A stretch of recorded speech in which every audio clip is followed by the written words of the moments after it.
Bom, gente, bom dia. Hoje aqui a gente vai trabalhar com o conceito de restrição orçamentária, tá bom? Então vamos lá, porque a gente não pode perder tempo. Bom, a restrição orçamentária é o limite do orçamento de um ente, tá bom? Aqui a gente vai trabalhar como se só existisse dois bens no mundo, bem um e bem 2, para simplificar o entendimento de vocês, ok? Então, por exemplo, se eu tenho R$ 10 e só existem bem um e bem 2, a minha restrição orçamentária vai ser um conjunto de cestas cujo preço total vai ser exatamente a minha renda. Ou seja, eu preciso gastar toda a minha renda para conseguir uma dessas cestas.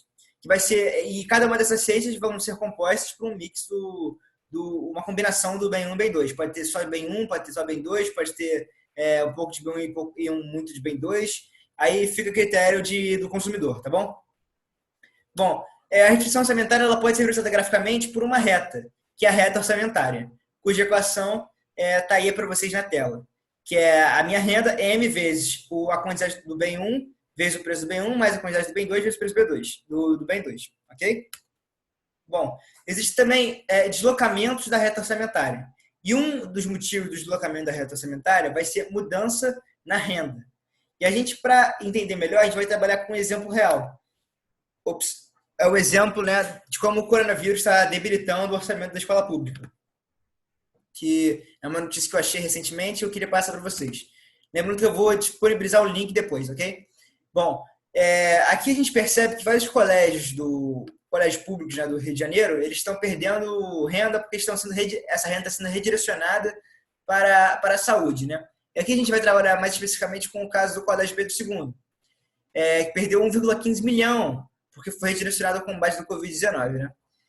Então, ele perdeu 1,15 milhão de renda, perdão, na renda, e por causa disso ele já não consegue reformar os prédios, também não consegue mais dinheiro para consertar aparelhos de ar-condicionado.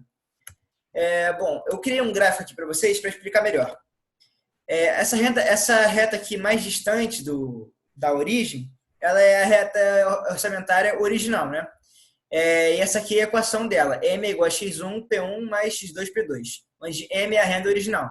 E M' vai ser a renda depois do corte, né, de 1,15 milhão no orçamento. Aqui a gente percebe que os interceptos verticais e horizontais eles são a renda dividida pelo preço de cada produto, né? Faria sentido porque seria como se eu só comprasse um determinado produto. Então a minha cesta seria composta só por um produto nesses extremos aqui. E aqui, quando a gente vai analisar as duas retas, a gente percebe que, né, a mais distante da origem seria a reta original e a mais perto da origem seria devido à mudança de renda. E a gente percebe que ela, né, chegou mais próximo da origem. Isso por quê? Porque como a minha renda diminuiu, agora as minhas possibilidades de compra também diminuíram. Eu tenho que comprar menos para caber no meu orçamento. Eu não consigo comprar a quantidade original que eu comprava antes. E é importante lembrar também que a reta ela se desloca paralelamente à original, ou seja, eu consigo comprar menos dos dois bens proporcionalmente ao que eu conseguia anteriormente, né? Eu não consigo comprar menos do bem 1, mas um pouco menos ainda do bem 2. Eu consigo comprar os dois menos na mesma proporção, porque a minha renda ela foi diminuída de uma maneira geral. A internet está um pouco estável aqui, eu vou ter que acabar. Muito obrigado. Oi, boa noite, gente. O tema da videoaula de hoje é trade-off. Eu vou usar uma reportagem que trata de uma das consequências da pandemia do coronavírus para poder explicar o tema e eu espero que fique claro. Eu vou começar a compartilhar minha tela para mostrar a reportagem. Bom, então, aqui a gente vê uma reportagem que fala sobre como a produção científica de mulheres e mães despenca em meio à pandemia do coronavírus. E aí, na reportagem, a gente vai entender o porquê isso acontece. Lendo esse parágrafo aqui, a gente vê que o isolamento ele trouxe dificuldades como lendo o parágrafo, o isolamento trouxe dificuldades como um todo para a ciência que teve que se afastar dos laboratórios e das possibilidades de ir a campo. Para as mães, até mesmo de escrever artigos, algo teoricamente simples no modelo de home office, se tornou quase impossível. Então, por que isso aconteceu? Aí a gente volta aqui para o primeiro parágrafo e a gente entende que as mães, principalmente com filhos pequenos, elas tiveram que voltar a atenção delas para cuidar dos filhos, principalmente porque muitos deles ficavam ou em escolinhas ou em casa com ajudantes, né, babás e tal, e como por causa do isolamento, tanto as escolinhas quando foram fechadas, quanto as ajudantes, elas ficaram meio que impedidas de trabalhar, né? Tipo, são poucas as que ainda estão indo trabalhar. Então, o que acontece? Aconteceu uma escolha, que é o famoso trade-off, que é uma escolha, e eu vou compartilhar um gráfico agora para explicar para vocês como que acontece essa escolha. Vamos share aqui. Ok. Então, vamos supor que uma mulher, num dia normal, ela trabalhe 10 horas por dia, sem interrupções, sem contar com, sei lá, tempo que ela acorda, que ela toma café, que ela se desloca, enfim, que ela esteja na empresa, no laboratório, ou, enfim, onde ela trabalha, que ela esteja trabalhando 10 horas por dia, e aí, outras horas do dia, ela fica com os filhos. Então, num caso que não fosse da crise, a gente teria isso aqui, né? Uma mulher, o ponto A, uma pessoa trabalhando 10 horas por dia. Aí veio a crise e acabou que muitas mulheres elas se encontraram, por exemplo, no ponto B, que seria uma pessoa que trabalhava 10 horas, agora ela passa, sei lá, 8 horas ou 7 com os filhos e acaba tendo, sei lá, 2 ou 3 horas do dia para trabalhar, para produzir. E aí, por isso, a produção científica das mulheres caiu tanto, né?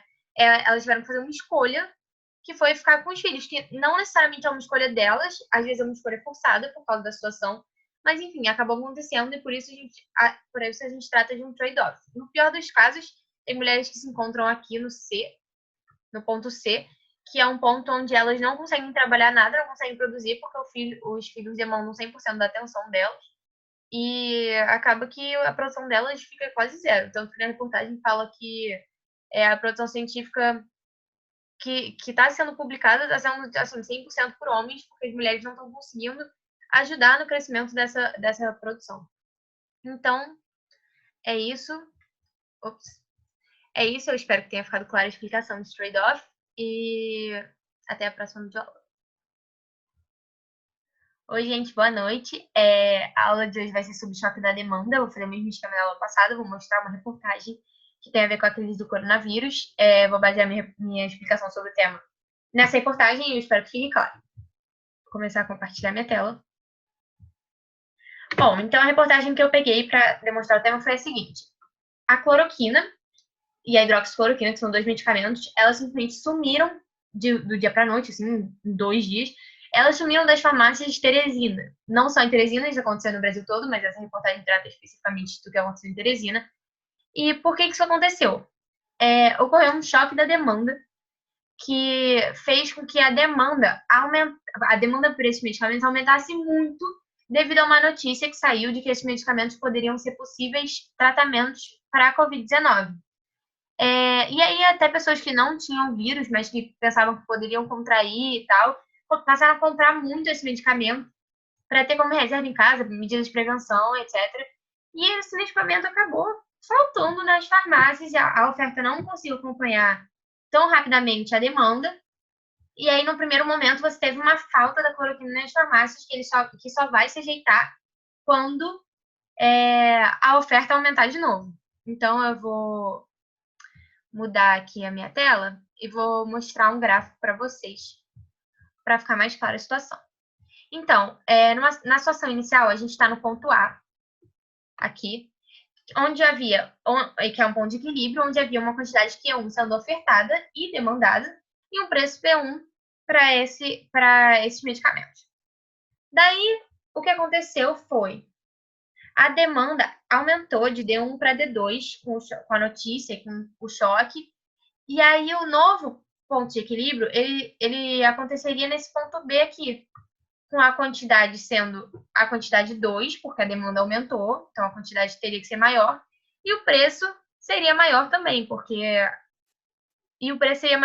por quê? Porque a oferta não conseguiu acompanhar a demanda, então a oferta ficou na mesma, e aí a quantidade aumentou, a quantidade demandada aumentou, então para isso se igualar, né, para chegar a um novo ponto de equilíbrio, o preço teria que aumentar também de P1 para P2. Então o preço subiu.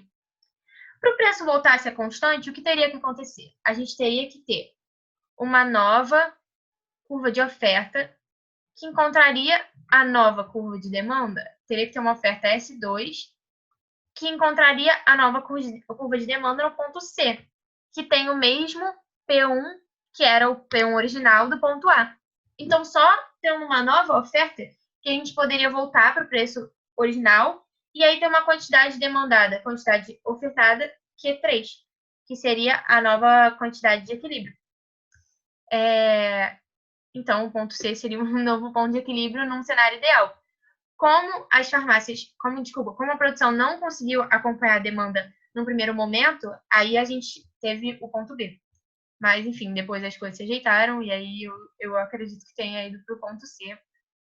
Ou se a demanda tiver diminuído, voltou para o ponto A. Bom, eu espero que tenha ficado clara a minha explicação. E a gente se vê na próxima videoaula. Bom, gente, hoje a gente vai tratar de preferências do consumidor na nossa aula. Bom, aqui a gente vai tratar o consumidor como racional, ou seja, ele sabe identificar o bem-estar gerado pelas cestas de consumo.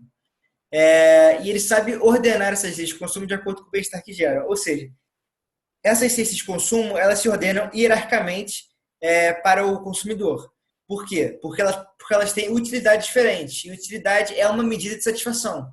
Ela é resultante do consumo de uma ou mais bens e serviços. Ou seja, se uma cesta A é mais útil para o consumidor do que uma cesta B, ele vai demonstrar uma certa preferência em relação a essa cesta A. Isso pode ser evidenciado aqui numa reportagem que eu achei bem recente para mostrar para vocês. Deixa eu compartilhar com vocês aqui. Bom, aqui nessa reportagem mostra as mudanças na preferência do consumidor por causa desse tempo de coronavírus, quarentena. A gente consegue perceber que os itens da cesta de commodities tiveram suas vendas aumentadas em pelo menos 35%. Os itens como arroz, feijão, leite, que a gente consome mais em casa, mas em casa não, que a gente consome em casa, né? Aumentaram substancialmente. Isso porque a gente está em casa na quarentena, provavelmente as pessoas estão querendo substituir as suas refeições em restaurantes pela cozinha própria, né?